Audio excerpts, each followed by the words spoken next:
बिहार विधानसभा चुनाव के नतीजे आने के बाद बसपा यूपी चुनाव को लेकर काफी उत्साहित है। बिहार में मायावती हालांकि एक सीट पर जीती हैं, एक सीट पर 2 नंबर पर, 13 सीटों पर तीसरे नंबर पर हैं। ऐसे में मायावती ने आज दिल्ली में एक बड़ी बैठक की है। इसी सकारात्मक बढ़त ने बीएसपी प्रमुख बहन कुमारी मायावती को उत्साहित किया।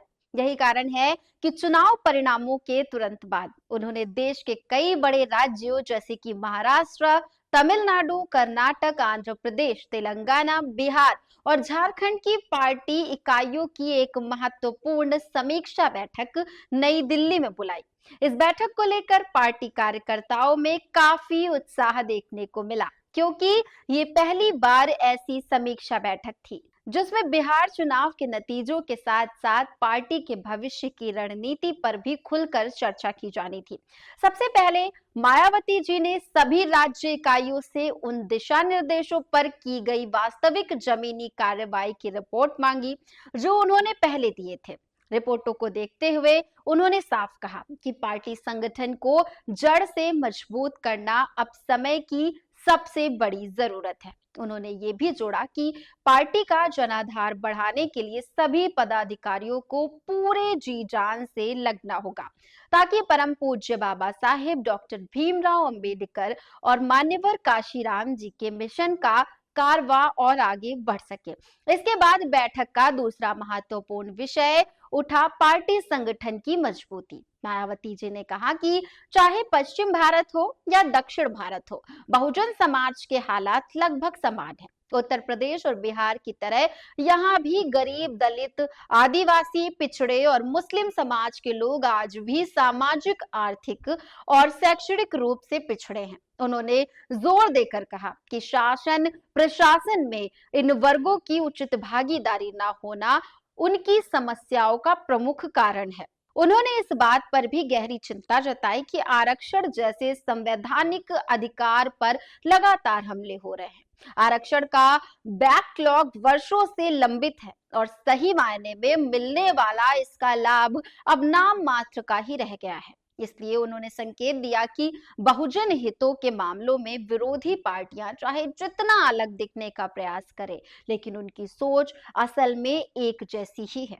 इसके बाद वो चुनावी चुनौतियों पर आई। उन्होंने कहा कि पहले चुनावों को धनबल और सरकारी मशीनरी से प्रभावित किया जाता था, लेकिन अब एक नया ट्रेंड दिख रहा है, सरकारी धन का उपयोग कर जनमत को अपने पक्ष में करना। ऐसी स्थितियों में चुनाव जीतना और भी कठिन हो गया है।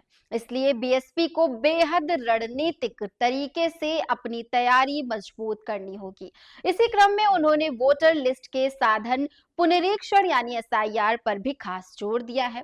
उन्होंने कहा कि ये काम पूरे देश के 12 राज्यों में चल रहा है और इस पर गंभीरता से ध्यान न देने पर कई लोग अपने संवैधानिक अधिकार यानी वोट डालने से वंचित हो सकते हैं। महाराष्ट्र इकाई की रिपोर्ट सुनने के बाद मायावती जी ने चिंता जताई कि वहां जातिवादी और धन्ना सेठ समर्थक राजनीति के कारण गरीब, किसान, एसएससी, एसटी और ओबीसी वर्गों की स्थिति में कोई सुधार नहीं हुआ है। उन्होंने कहा कि केवल बाबा साहेब के बताए रास्ते पर चलकर ही इन वर्गों का वास्तविक कल्याण संभव है और उसके लिए लगातार संघर्ष करते रहना होगा। इसके साथ ही बिहार चुनाव का जिक्र फिर से आया। मायावती जी ने कहा कि कई राज्यों की तरह बिहार में भी चौंकाने वाले चुनाव परिणामों से सीखने की जरूरत है। वो बोली कि परिस्थितियां अब बेहद बदल गई हैं और ऐसे माहौल में राजनीति करना और भी चुनौतीपूर्ण हो गया है। बैठक के आखिरी में मायावती जी ने 6 दिसंबर को आने वाले बाबा साहेब डॉक्टर भीमराव अंबेडकर के परिनिर्वाण दिवस को पूरी मिशनरी भावना के साथ मनाने का आह्वान किया। उन्होंने स्पष्ट कहा कि ये कार्यक्रम केवल दिखावे का नहीं होना चाहिए, बल्कि बहुजन समाज में मिशन को आगे बढ़ाने वाला होना चाहिए, जिसमें कोई राजनीतिक स्वार्थ या वोट बैंक की कोशिश शामिल ना हो।